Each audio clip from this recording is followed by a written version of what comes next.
Praise the lord. సుమారు 3500 సంవత్సరాల క్రితం సినాయి ఎడారిలో ఒక అద్భుతం నిర్మించబడింది. అది కేవలం బంగారం పూసిన ఒక కర్రపెట్టె కాదు, సాక్షాత్తు సృష్టికర్తయైన దేవుడు భూమిపై నివసించడానికి ఎంచుకున్న నివాస స్థలం. అదే దేవుని మందసము. దీనిని తాకితే మరణం, దీని ముందు నిలబడితే శత్రువుల వినాశనం. అసలు ఈ మందసం వెనుక ఉన్న ఆ రహస్య శక్తులు ఏమిటి? కొన్ని శతాబ్దాల పాటు ఇశ్రాయేలీయులను నడిపించిన ఈ పవిత్ర వస్తువు ఒకానొక రాత్రి అకస్మాత్తుగా ఎలా మాయమైంది? ఈ వీడియోలో పూర్తిగా తెలుసుకుందాం. చివరి రహస్యం మిమ్మల్ని ఆశ్చర్యానికి గురిచేస్తుంది. బైబిల్ ప్రకారం దేవుడు మోషేకు ఈ మందసం ఎలా ఉండాలో స్పష్టమైన కొలతలు ఇచ్చాడు. దీనిని తుమ్మకర్రతో చేసి లోపల మరియు బయట మేలిమి బంగారంతో కప్పారు. దీనిపై ఉన్న మూతను కరుణాపీఠం అంటారు. ఇక్కడే ఇద్దరు కేరేబులు అంటే దేవదూతలు తమ రెక్కలను పైకి చాపి ఒకరినొకరు చూస్తున్నట్లుగా ఉంటారు.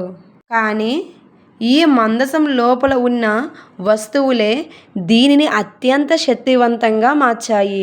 దేవుడు స్వయంగా రాసిన 10 ఆజ్ఞల రాతి పలకలు, అరణ్యంలో కురిసిన మన్నా ఉన్న బంగారు పాత్ర, మరియు అద్భుతంగా చిగురించిన అహరోను చేతికర్ర. ఈ 3 వస్తువులు దేవుని నియమాలకు, పోషణకు మరియు ఆయన ఎంచుకున్న నాయకత్వానికి సాక్ష్యాలు. చరిత్రలో ఈ మందసం చేసిన యుద్ధాలు సామాన్యమైనవి కావు. యాజకులు మందసాన్ని మోస్తూ యోర్దాను నదిలో అడుగుపెట్టగానే పరవళ్లు తొక్కుతున్న నీరు గోడలా ఆగిపోయింది. యెరికో అనే బలమైన కోట గోడలు ఈ మందసం చుట్టూ తిరగగానే పేక మేడల్లా కూలిపోయాయి. మందసంలో ఉన్న 3 వస్తువులు కేవలం చారిత్రక జ్ఞాపకాలు కావు. అవి మానవ స్వభావానికి, దేవుని జవాబుకు సంకేతాలు. ధర్మశాస్త్ర పలకలు మానవుడి నైతిక నియమాలకు గుర్తు. మన్నా పాత్ర దేవుడు రోజువారీ ఆహారం ఇస్తున్నా ఇశ్రాయేలీయులు తిరగబడ్డారు, దేవుని పోషణను తృణీకరించారు. చిగురించిన కర్ర దేవుడు ఏర్పాటు చేసిన నాయకత్వాన్ని. అహరోనును ప్రజలు ఎదిరించినప్పుడు దేవుడు ఆ ఎండిపోయిన కర్రను రాత్రికి రాత్రే చిగురింపజేశాడు.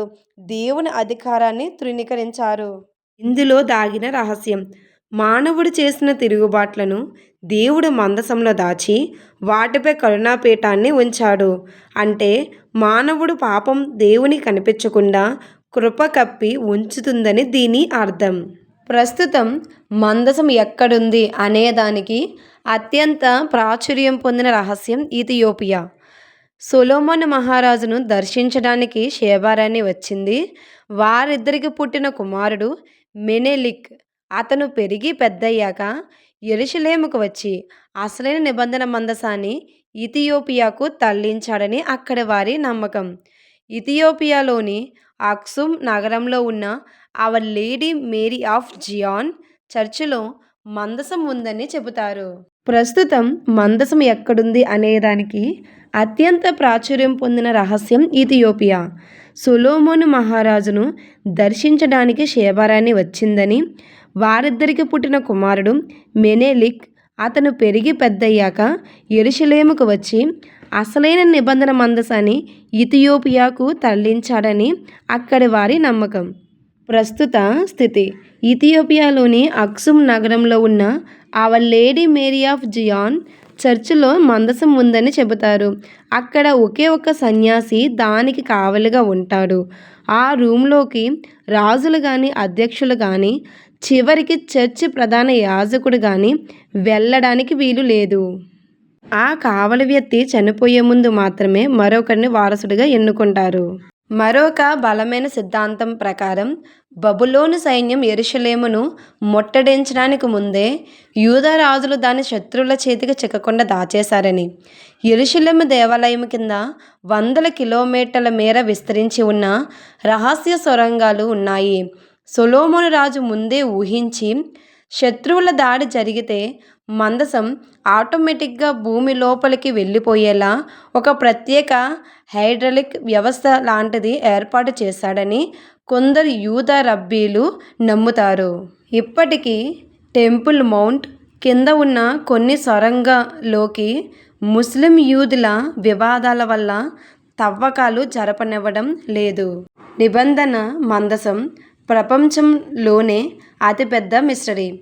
ఇథియోపియా నుండి యెరూషలేము భూగర్భం వరకు దాని జాడ కోసం వేట సాగుతూనే ఉంది. కానీ ఆ వేట అవసరం లేదని కొత్త నిబంధన ఒక సంచలన సత్యాన్ని వెల్లడించింది. దేవుడు ఇకపై భౌతికమైన మందసంలో నివసించడు. ఆయన మీ హృదయంలో నివసించడానికి ఇష్టపడుతున్నాడు. క్రీస్తు త్యాగం ద్వారా మీ హృదయమే దేవుని సింహాసనం. మీ ఆత్మే ఆయన కరుణాపీఠం. మీరు పవిత్రతను కాపాడుకుంటే ఆ షెకీనా మహిమ మీలో నుండే వెలుగుతుంది. ఈ విప్లవాత్మకమైన రహస్యంపై మీ అభిప్రాయాన్ని కింద కామెంట్ చేయండి. దైవిక రహస్యాల కోసం మా ఛానల్ని సబ్స్క్రైబ్ చేసుకోండి. Thank you. గాడ్